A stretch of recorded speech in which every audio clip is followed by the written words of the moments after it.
जय माता दी मित्रों, आप लोगों का बहुत बहुत स्वागत है हमारे चैनल में। माता रानी का आशीर्वाद आप सभी पे बना रहे। हमने अपने पिछले वीडियो में नवरात्रि पूजा के 9 अंग के बारे में बात किया था। जैसे पहला था अखंड ज्योति, दूसरा था गौरी गणेश का पूजन, तीसरा था कलश स्थापना और उनका पूजन, चौथा था नवग्रह मंडल का पूजन, पांचवा था दुर्गा देवी का पूजन, छठा था श्री दुर्गा सप्तशती का पाठ, सातवां था कन्या पूजन, आठवां था हवन और नौवां था दान और दक्षिणा। तो मैं उम्मीद करता हूं कि आपने अभी तक ऊपर के जो 6 अंग है आप उनको विधि पूर्वक कर रहे होंगे या किए होंगे। आज हम बात करेंगे आपसे कि नवरात्रि के 2 दिन अष्टमी और नवमी तिथि को हमें क्या क्या करना चाहिए और कैसे अपने व्रत का पालन करना है। अष्टमी नवमी तिथि में हवन और कन्या पूजन का विशेष विधान है।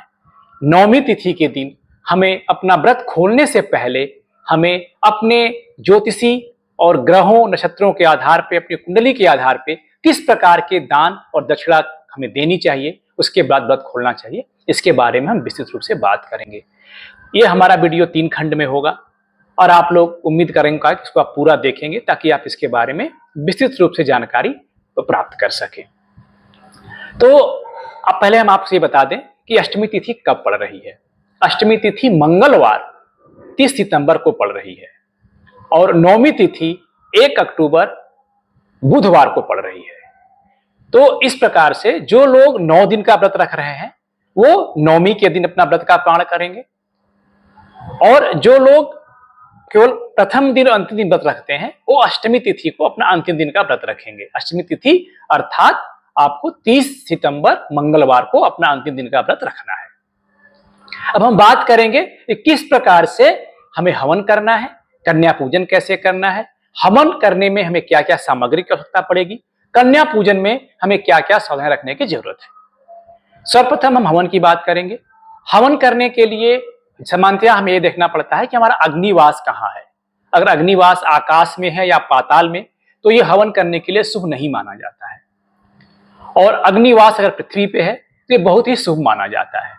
तो अगर हम पंचांग देखते हैं तो हमें 30 सितंबर को अर्थात अष्टमी तिथि के दिन अग्निवास पृथ्वी पे मिल रहा है। यद्यपि ये तिथि अष्टमी है बट ये नवरात्रि का 9वां दिन भी है।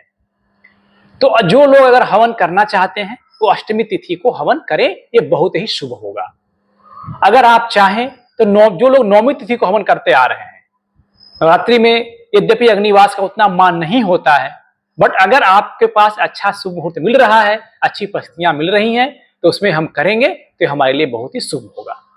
आप चाहें तो नवमी तिथि को भी हवन कर सकते हैं क्योंकि माँ के पूजा में विधान में कोई ऐसी क्षति नहीं होती है, बट अगर हम अग्निवास का ध्यान रख लें तो बहुत ही अच्छी बात होगी।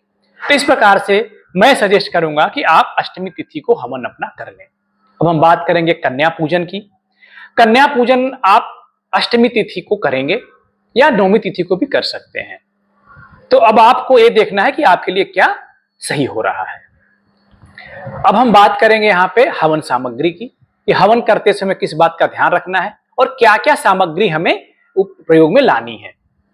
अब क्या होता है, जनरली आप देखेंगे बाजार में तमाम तरह की हवन सामग्रियां उपलब्ध रहती हैं। लोग जाते हैं बाजार से उसको उठा के ले आते हैं, उसको हवन कर डालते हैं। ये हमारे हिसाब से अच्छा नहीं माना जाता है। हवन क्या है? हवन भगवान आपके द्वारा साक्षात भगवान को अर्पित किया गया गव्य है। आप उनको भोज्य अर्पित कर रहे हैं। क्या आप जो भगवान में दशांग और बाकी चीजें डालते हैं, सामग्री डालते हैं, कि आप खुद उसको ग्रहण कर पाएंगे? तो हमेशा ध्यान रखिएगा हवन में आप उन्हीं चीजों का प्रयोग करें जो आप खुद ग्रहण कर सकते हो, क्योंकि भगवान को आप भोग अर्पित कर रहे हैं अग्नि के माध्यम से। तो मैं आज आप सामग्री नोट कर लें, मैं इसके बारे में बताऊंगा आपको क्या क्या सामग्री आपको हवन में प्रयोग करनी चाहिए। सर्वप्रथम आपको तिल यूज करना है, काली तिल होनी चाहिए। उसके बाद चावल यूज करना है, खड़ा चावल होना चाहिए, अच्छत होना चाहिए और जौ प्रयोग में लाना है। इसकी मात्रा समझ लें आप।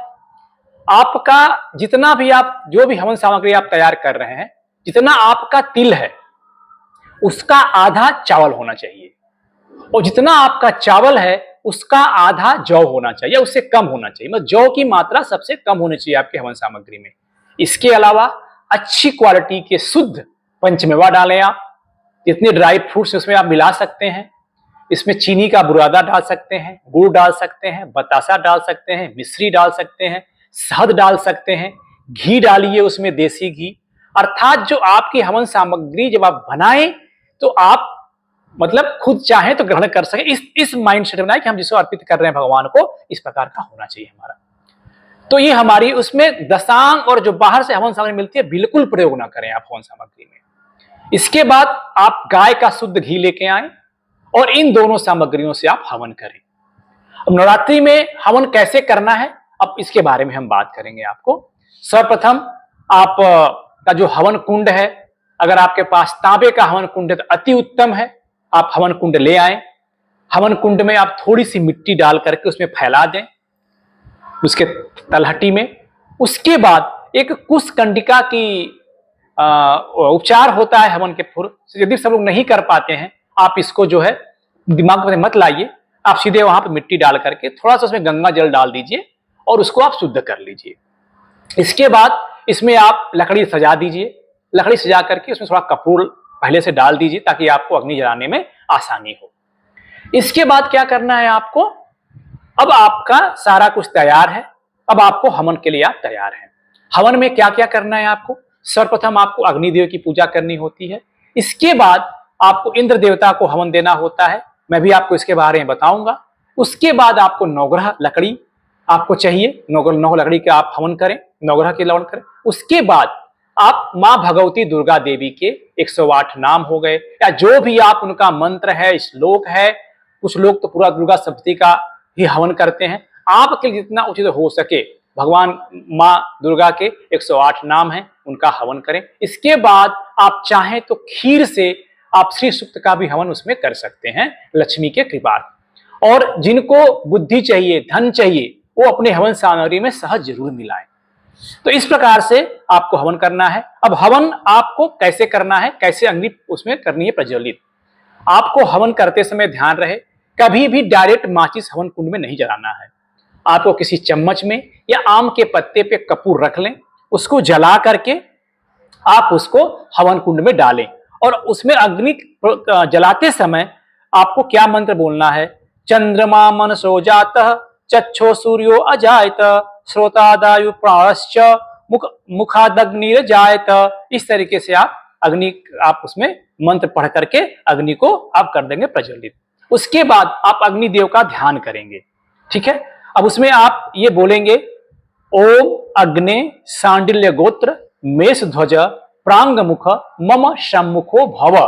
फिर से बोल देता हूं मैं, ओम अग्ने सांडिल्य गोत्र मेष ध्वज प्रांग मुख मम सम्मुखो भव।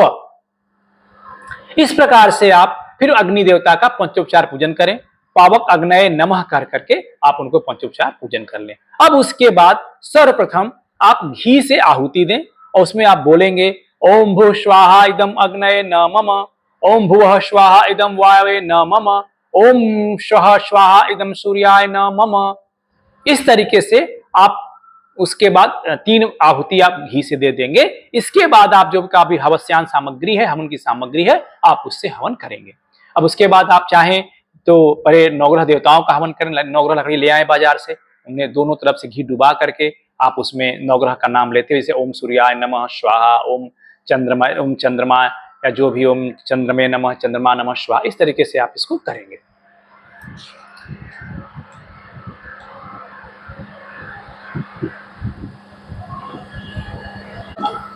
अब इसके बाद आप माता दुर्गा के 108 नाम हो गए, जो भी उनके मंत्र हैं, श्लोक हैं, उसको बोल करके आप जो भी आप करना चाहें उसमें आप उनका नाम बोल करके आपने आहुति दी।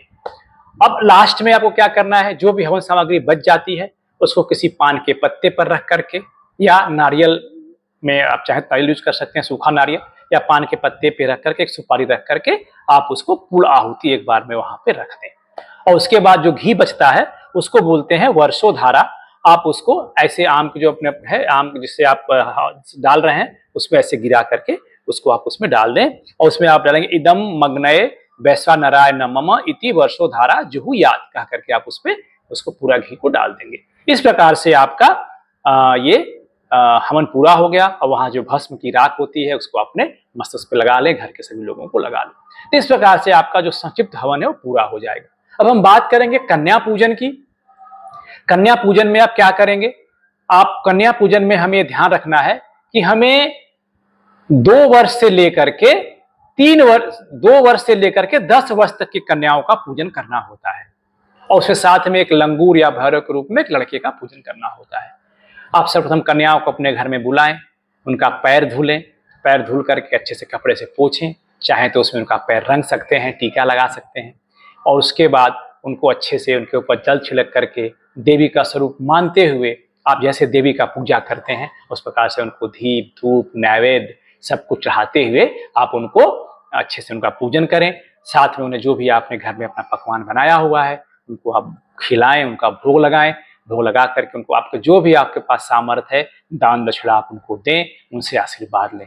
दान दक्षिणा देते समय ध्यान रखें कि काले वस्त्र काली चीजों का प्रयोग ना करें और कोई भी धारदार वस्तुएं ऐसी चीजें आप न दें। कोशिश ये करें कि जो उनके प्रयोग में लाने वाली चीजें हैं जैसे किताब हो गया, पुस्तकें हो गई, आप स्टेशनरी के सामान हो गए, ये सब चीजें आप उनको दें ताकि वो प्रसन्न हो। तो इस प्रकार से उनका आप आशीर्वाद लें। अब हम बात करेंगे दान के बारे में। तो दान में आपको क्या करना है, जब आप व्रत खोलने से पहले आप ये कोशिश करें कम से कम ब्राह्मण को उसके परिवारजनों के लिए 1 टाइम का भोजन भर का दान आपको देना चाहिए। और दान देते समय ध्यान रखें कि आपके कुंडली में कौन से ग्रह मारक श्रेणी में आते हैं। अगर आप उनका दान करते हैं तो आपके वो जो ग्रह मारक हैं वो आपके कुंडली में योग कारक का भूमिका निभाएंगे और आपके मार्कत्व जो है वो कम हो जाएगा। तो बहुत ही अच्छा अवसर है आपके लिए इसमें दान करने का। आप दान दक्षिणा करके अपने व्रत को खोलें और इस प्रकार से अपने नवरात्रि व्रत को पूर्ण करें। तो मैं उम्मीद करता हूं कि हमारे द्वारा दी गई जानकारी आप लोगों को अच्छी लगी होगी। अगर आपका इससे संबंधित कोई भी प्रश्न है तो आप हमें कमेंट सेक्शन में लिख सकते हैं या आप चाहें तो हमें मेल भी कर सकते हैं, हम उसको आपका जवाब देंगे। तो माता रानी आप सभी के ऊपर कृपा दृष्टि बनाए, आप सबका कल्याण हो। ओम नमः चंडिकाय।